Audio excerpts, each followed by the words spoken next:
One of the most interesting developments in international relations in 21st century is the re-emergence of India as a potentially influential power in international relations. It is futile to get into a discussion whether India will emerge as a superpower, as an information superpower, as a regional superpower, as an economic superpower. I don't think that we should chase the mirage of being a superpower.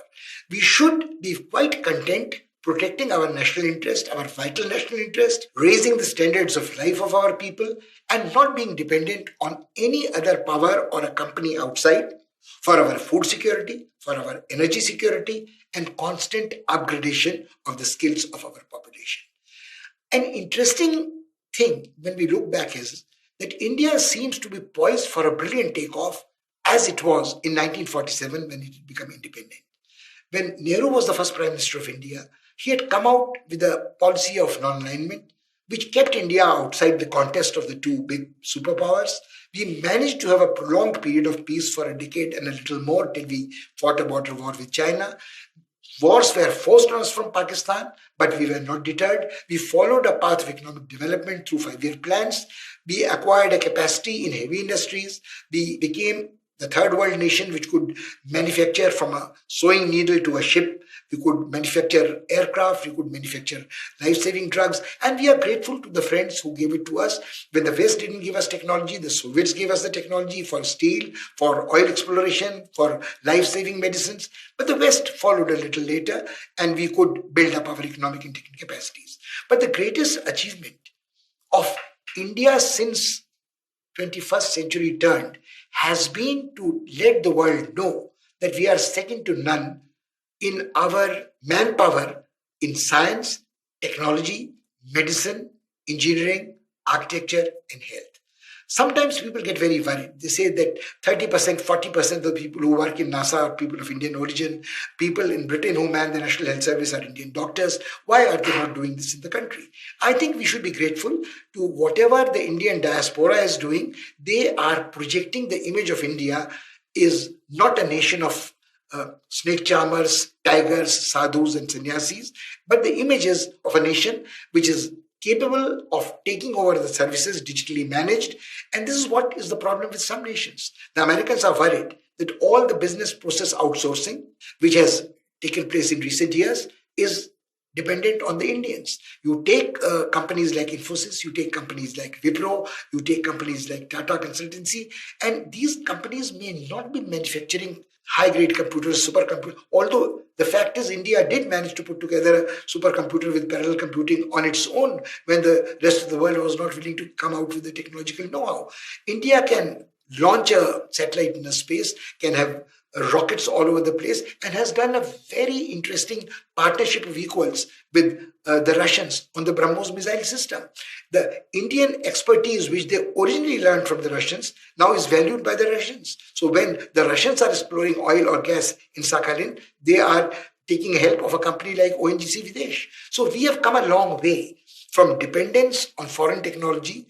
We are today capable of feeding our own people through producing enough food grains. Not only food grains, we also have technology in agrosciences to have genetically modified crops, whether they're edible crops like potatoes or brinjal, or commercial crops like tobacco or cotton. And the debate is still on whether we should follow this path or go back to traditional agriculture, but we can't turn the clock back. We can't wish away that we'll have no modern medicine, we will have no modern diagnostics, we'll have no life-saving drugs, we have no fertilizers, we have no pesticides, and the two crucial issues of energy security and food security. I think India has challenges. Challenges will remain, but India also has the capability of changing gears, changing directions, and maybe switching from fossil fuels to solar, which the Prime Minister Modi has got an international solar alliance, or maybe have hydroelectric power generation with the help of neighbors like Bhutan and Nepal without causing unnecessarily irreversible damage to the environment or displacement or causing internally displaced refugees. So the issue of human rights doesn't plague us. So this is something which we must keep in mind. Another aspect, shifting a little from India, but India is again a good comparison, is in 21st century international relations, we seem to be moving back from a consensual foreign policy formulation or diplomacy within a country to the will of a charismatic leader being imposed on the foreign policy and the people generally supporting it.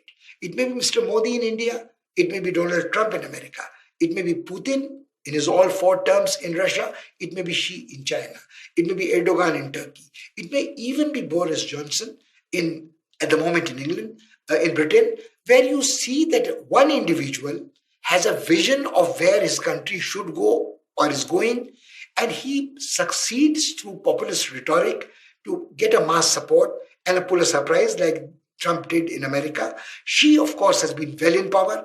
Putin's was nominated as his successor by Yeltsin, but he consolidated his power. And you have, again, the same point.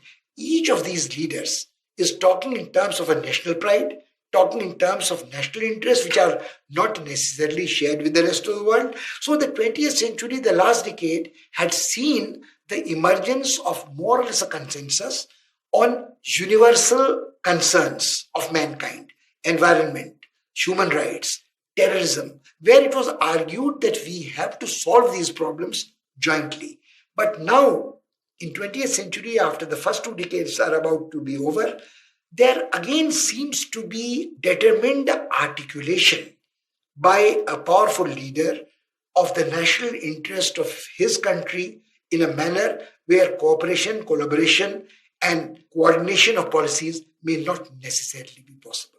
So the Americans practically, when they declare a trade war on China, are dismantling the World Trade Organization and the dispute settlement mechanism there. The Chinese, when they negotiate with the Americans, do realize that they have invested massively trillions of dollars in American treasury bonds, but they do not want to be dependent on Americans for their sovereignty or independence. They may have opted for modernization, they may have opted for a capitalist mode of production, but no. Similarly, Putin will remember the glorious past of Russia and manage to convince the majority of Russians, even the young, those who come out demonstrating against him at the election time or in media, that look, the freedom of expression as important as restoration of Russia's legitimate honor and national interest being protected. So there is this throwback to an extent of a revivalist past, chauvinism to an extent, fueling jingoism, and countries like India have to live with this. We have to have a relationship with Russia, which is healthy and mutually beneficial. We have to have a relationship with America, which is mutually beneficial, and they are mutually not exclusive. It is not either or choice. We also have China as an important trading partner. And as Manmohan Singh very famously said, as long as we have a massive trade with China, let the border dispute be on the back burner. Whether that was the right advice or not is another issue. But the point is that we also have to live with contradictions. We have to live with fast-changing world. Two other things in the 21st century, particularly of relevance to India, somehow or other, ironically, I can't understand why, the whole of Africa has been cordoned off, the dark continent. There are 40 plus countries there. Is a mineral-rich, resource-rich continent, which continues to live in a hangover of a tribal past. The problem of modernization, of polity, of economy has suffered greatly because of neo-colonialistic control exercised on Africa by erstwhile colonial powers, or the logic of Cold War, contests between the Cuban-supported freedom fighters and the American interventions and the American supporting regime, multinational corporations working on their own and so on. The problem is that Africa is a place with which India has had very close ties. South Africa especially, where Mahatma Gandhi experimented with Satyagraha and his non-violent struggle against the British started there.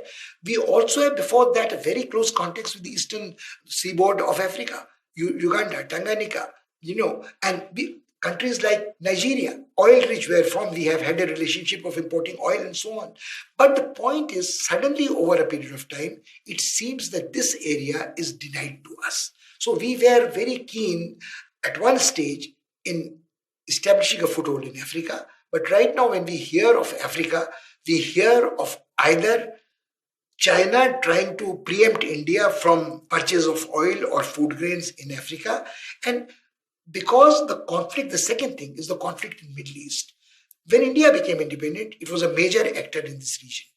When Palestinians were struggling against the Israelis, Indians treated the Palestinians as their brothers. One thing which helped was Palestinians were being supported by the Soviet Union. India was very close to Soviet Union. There was no conflict. India had played a good role during the Suez crisis, and Nasser was a good friend of Nehru. Now, what happened is that period is over. The legacy of Nasser is no longer there in Egypt. The Palestinians have been given a short shift by all their supporters. Israelis have consolidated their position. Mostly they don't even refer to Palestinians as Palestinians. They refer to as Arab Israelis. So a Palestinian authority was formed, but its autonomy was not guaranteed anywhere else. So the peace returned in a manner of speaking after Camp David. Anwar al-Sadat paid a price with his life for that. But that peace has been a very fragile one. Fighting continues. And you have the unfortunate doctrine of regime change post 9/11, which was perpetuated by Americans. So the regime change in Syria and Iraq has triggered a civil war, which has been very hard to control. And India, which had a traditional relationship with Iraq, a traditional relationship with Iran, I'm not talking only of cultural relationship. They were our natural economic partners. Or Saudi Arab. India is the largest concentration of Muslims in the world after Indonesia. And we have a great affinity with the Bangladeshis. So where a large chunk of Muslims reside, it was but natural that India would have very happy ties with countries like Saudi Arab, countries in the Gulf, and countries in Egypt and so on. Unfortunately, over the past decade or so, Africa has been cordoned off from us, and Middle East, we seem to have no space for India to play a role.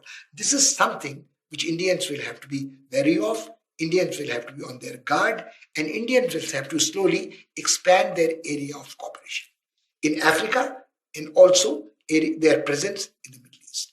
How it's going to do is going to be a very challenging, very difficult proposition, because the Americans are not going to allow any. That's the reason why Americans are trying to get India involved in Afghanistan. So it remains embroiled in Afghanistan, doesn't look beyond. But I think it is important for India to look beyond its immediate neighborhood and look at its traditional area of operation in eastern seaboard of Africa, in African continent, in Middle East.